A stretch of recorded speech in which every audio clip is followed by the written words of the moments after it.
On a sorti la semaine passée les albums qu'on attendait le plus pour la fin de l'année 2021. Mais ce n'étaient pas les seuls qu'on attendait parce qu'on en a plusieurs autres. So, on s'est permis de faire une suite à l'épisode de la semaine passée. J'ai pensé à Mike Zob, j'ai pensé à K-Benz. On a aussi le Roi Enoch qui avait prévu un projet. Donc, on attend encore ça. Il y a Yes Meken, Naya Ali, bref, il y a le petit frérot Salimo. Je sais que vous aussi, peut-être vous en avez d'autres. J'aimerais bien savoir c'est quoi les albums que vous attendez. On peut commencer avec toi, Asma? Ouais, donc, écoutez, je vais en rajouter un à la liste. Il y a Missa et Nicholas Craven qui travaillent ensemble sur quelque chose. Moi, je pense que c'est une combinaison faite au paradis. Tu sais, déjà, c'est des gars de Gatineau. Et Craven, il arrive à mettre les vrais speeders en valeur avec des beats old school sur lesquels c'est sûr que Missa va briller. On sait que Kujo est aussi impliqué. Donc, ces trois noms-là, ça m'assure de la qualité, puis j'ai hâte de voir ça. Sinon, c'est sûr que K-Bands, on l'attend. Puis on a vu tous les singles sont vraiment bons. C'est comme s'il avait monté de niveau avec l'aide du label Blockchain. Donc ça reste d'être un des plus gros albums anglophones. Puis le Naya Ali, ça m'intéresse aussi parce que son nouveau single Straight, c'est quand même vraiment de qualité. C'est plus rap, il y a un petit peu moins d'émotion, plus directement au punchline. Fait elle dit que son album va être complètement différent de son dernier Baptism.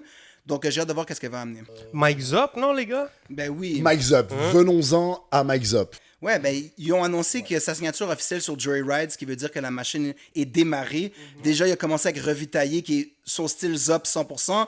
Et puis, je pense qu'on a vu, on attendait toujours les albums de Mike Zop, non? Des fois, il y avait des petits retards. Là, il y a une machine vraiment solide et je pense que ça va donner un résultat. Parce que c'est le genre de gars qui est prêt. Sur n'importe quel prod, il peut vraiment rentrer. Il a toujours été prêt, en fait, tu vois. Ouais, c'est ça. Ouais. Donc, on sait à quoi s'attendre et donc ça va être bon. Parce que tous ces derniers projets sont très forts. Alors imagine avec la stamp de qualité d'un niveau supérieur C'est ça. Et donc, amené avec Joyride. C'est ça, et donc très content de voir Mike Zop avec une étiquette derrière lui qui va le supporter, qui va le porter. Ces albums au Omerta, c'était juste très très bon. Aussi, il avait sorti l'album là, durant le confinement, qui est vraiment bien aussi. Donc ouais, très content pour Mike Zop, bravo, félicitations dans la belle écurie Joyride. Fait que ouais, voilà. Il faut pas oublier les features.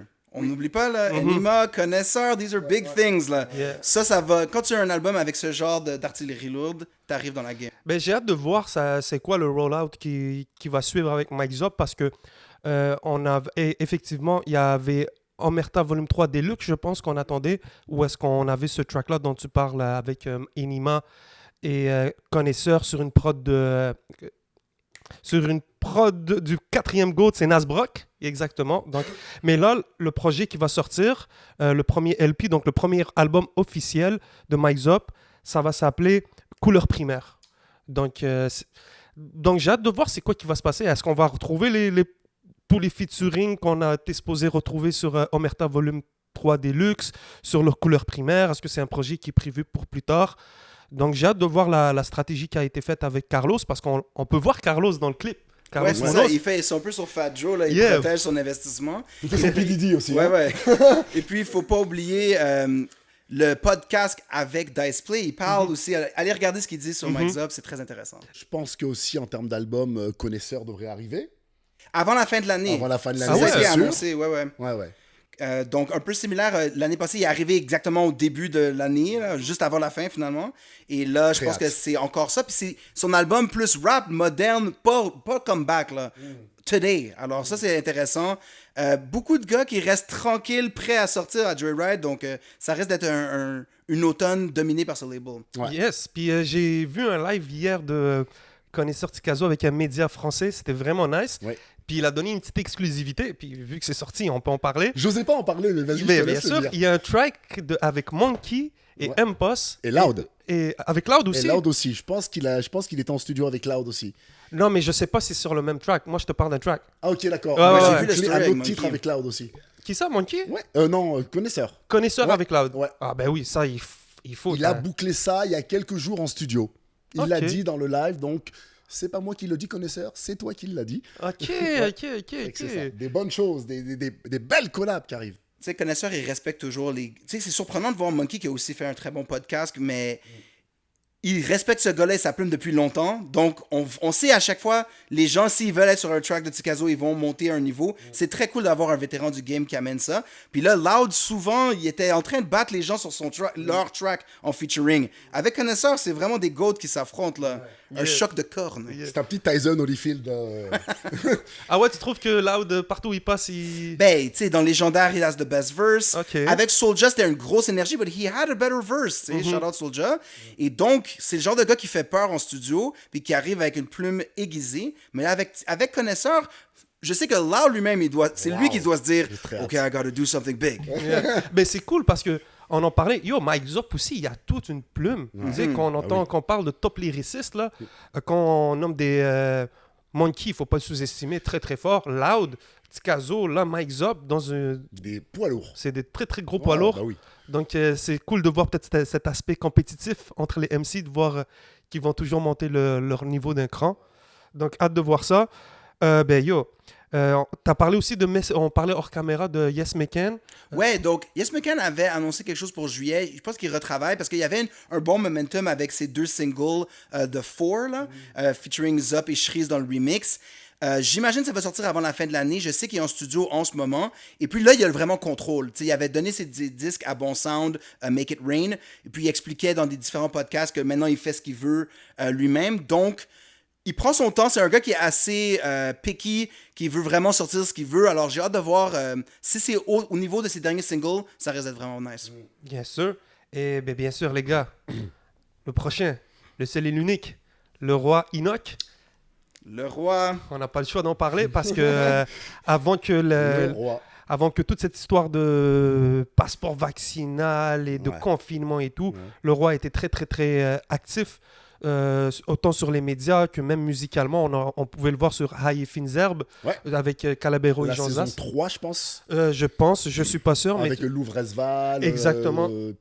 Mais Dimé, il y avait aussi Lampal. Exactement, c'était vraiment, vraiment nice. Puis on pouvait le voir en binôme un peu avec Al Capote. C'est ça. Donc, c'est ça que moi j'ai hâte de voir. Puis avec Freeze, bien sûr, tu sais. Donc, non seulement il remontait de popularité en France, mais il est présent. Il était sûrement dans le studio. Puis, c'est pas juste un selfie avec le roi, c'est quand même des tracks, là. Si on parle de tous les noms qu'on vient de dire, juste Al Capote et le roi, j'achète l'album. Tu comprends? Exactement. Exactement. Bah là, ils avaient fait un super épisode dans le média belge, là. Check. Ouais, Check. Ouais, une espèce de avec la nourriture, là.